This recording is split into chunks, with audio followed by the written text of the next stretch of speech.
ಎಷ್ಟು ಅದ್ಭುತವಾಗಿದೆ ಈ ಕವಿ ಕಂಡ ಈ ನಮ್ಮ ಸುಂದರ ಕರ್ನಾಟಕ.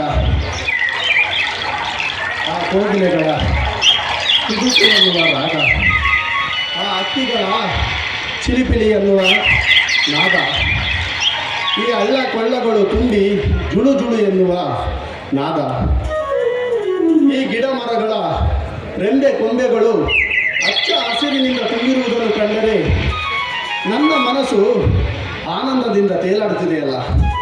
ವಾವ್, ಎಷ್ಟೊಂದು ಅದ್ಭುತವಾಗಿದೆಯಲ್ಲ.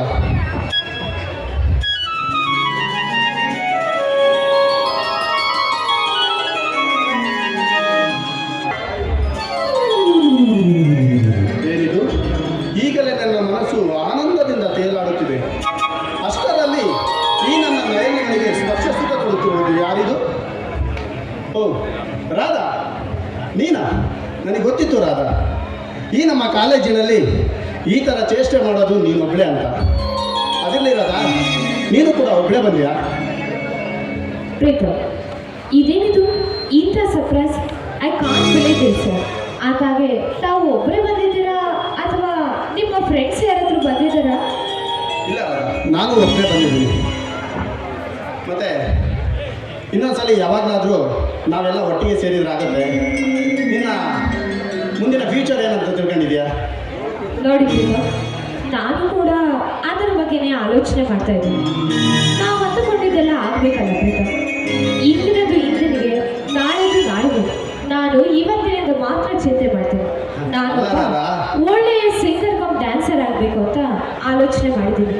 ಆದರೆ ಆ ದೇವರು ನನ್ನ ಹಣೆ ಬರದಲ್ಲಿ ಏನು ಬರೆದಿದ್ದಾನೋ ಅದೇ ಆಗುತ್ತೆ ಅಲ್ಲ. ಅಲ್ಲ ರಾಧಾ, ಹಣೆ ಬರಹ ಅಂತ ಸುಮ್ಮನೆ ಇದ್ರೆ ಆಗತ್ತಾ? ನಾವು ಪಡೋ ಪ್ರಯತ್ನ ಪಟ್ಟರೆ ಆ ಭಗವಂತ ಯಾವುದಾದ್ರೂ ರೂಪದಲ್ಲಿ ಸಹಾಯ ಮಾಡ್ತಾನೆ ಅಲ್ವಾ? ಅದು ಹೌದು, ಆದರೆ ಅದು ಆಗಬೇಕು ಅಂತ ನಮ್ಮ ಹಣೆ ಬರದಲ್ಲಿ ಬರೆದಿರ್ಬೇಕಲ್ವಾ? ಯಾರಿಗೆ ಗೊತ್ತು ರಾಧಾ, ಆ ದೇವರು ನಿನ್ನ ಹಣೆ ಬರದಲ್ಲಿ ಡ್ಯಾನ್ಸರ್ ಆಗಿರ್ಲೇಬೇಕು ಅಂತ ಗೀಚಿದ್ರು ಗೀಚಿರ್ಬೋದು ಅಲ್ವಾ? ಸರಿ, ಅದೆಲ್ಲ ಹಾಗಿರಲಿ. ಅಂದಾಗೆ ನಿಮ್ಮ ಪ್ಲಾನ್ ಏನು? ಮದುವೆ, ಸಂಸಾರ, ಮನೆ, ಮಕ್ಕಳು ಅಂತ ಏನಾದರೂ ಇದೆಯೋ? ಅದಾಗೆ ಒಂದು ವಿಷಯವನ್ನ ಹೇಳೋದೇ ಮರೆತು ಬಿಟ್ಟೆ ನೋಡಿ.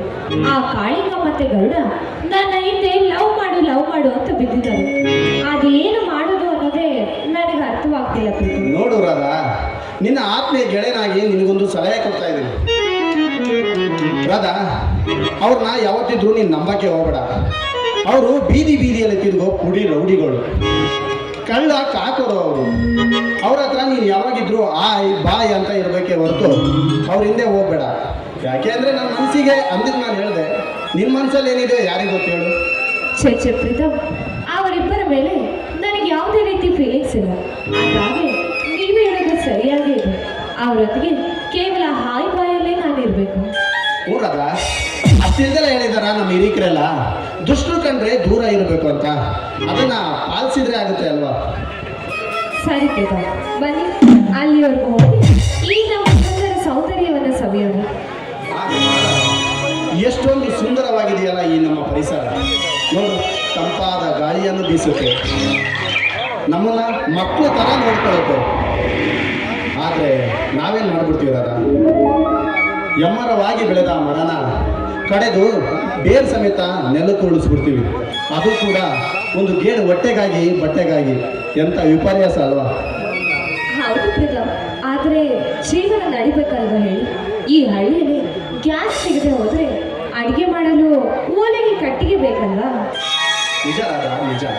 ಅಡುಗೆ ಮಾಡಬೇಕು ನಿಜ.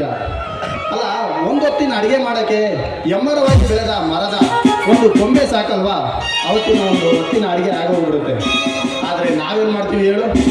ಎಮ್ಮರವಾಗಿ ಬೆಳೆದ ಮರನ ಕಡೆದು ನೆರಳು ಕುಳಿಸ್ಬಿಡ್ತೀವಿ. ಅದಿರಲಿ ರಾಧಾ, ಈಗಾಗಲೇ ಸಂಜೆ ಟೈಮ್ ಆಗ್ತಾ ಬಂತು. ಆ ಸೂರ್ಯ ಕೂಡ ಕೆಂಪಾಗ್ತಾ ಇದ್ದಾನೆ. ನಡಿ ಮನೆಗೆ ಹೋಗೋಣ. ಅಷ್ಟರಲ್ಲಿ ರಾಧಾ, ಆ ಕೆಂಪಾದ ಆ ಸೂರ್ಯನಿಗೆ ಇಂಪಾದ ಈ ನಿನ್ನ ಗೆಜ್ಜೆಗಳಿಂದ ನರ್ತನವನ್ನು ಕಲಿಸು. ನಿನಗೂ ಒಂಥರ ಪ್ರಾಕ್ಟೀಸ್ ಆದಾಗ ಆಗುತ್ತೆ. ಸರಿ ಪ್ರೀತಮ್, ನಾನು ಡ್ಯಾನ್ಸ್ ಮಾಡ್ತೀನಿ, ನನ್ನ ಜೊತೆ ನೀವು ಸಹ ಆಡಿಕೊಡಿ. ಖಂಡಿತ.